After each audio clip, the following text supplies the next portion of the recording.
Brittany Hartz. Agonia. Ixiar, première Queerman Queen. Depuis 5 ans, ces 4 drag queens œuvrent à réveiller les nuits quimpéroises. Derrière l'une d'entre elles, Anthony, alias Brittany. Ça va les filles?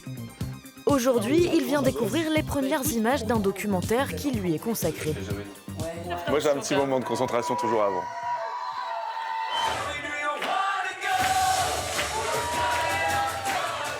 Spectacles en club, dans des cabarets, lors de concerts ou même de soirées privées comme ici lors d'un mariage, les performances des 4 acolytes ont fasciné Vanessa, la réalisatrice. Lorsqu'elle a quitté Quimper il y a plusieurs années, cet art se voulait bien plus discret.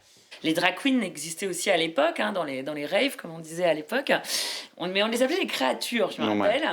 Et après, pour moi, ça avait un peu disparu, quoi. Et en fait, quand Anto m'a dit qu'il y avait une famille de drag queens à Quimper, que c'était un loser drag, qui faisait tout ça, je me suis dit, banco, quoi. Moi, j'ai commencé, j'avais 18 ans et j'étais un peu seul dans mon art. C'est aussi pour ça que j'ai créé tout ça et cette communauté et cette famille de drag pour justement porter des messages et ne plus être seul aussi dans cet art-là. Donc quand Vanessa m'a proposé ce projet-là, ça me permettait moi aussi d'avoir une petite revanche en me disant bah voilà, j'ai pas fait tout ça pour rien. Mais là, franchement... Pour créer Brittany, son alter ego féminin, Anthony s'est inspiré des femmes auprès desquelles il a grandi, comme sa grand-mère, couturière.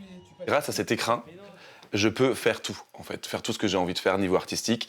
Et j'étais un peu timide quand j'étais gamin, donc ça m'aide, ça m'a vachement aidé, même psychologiquement. Et ça m'a aidé aussi à m'assumer plus en tant que garçon grâce à Brit. Un documentaire pour déconstruire préjugés et fantasmes autour d'un art qui gagne en popularité.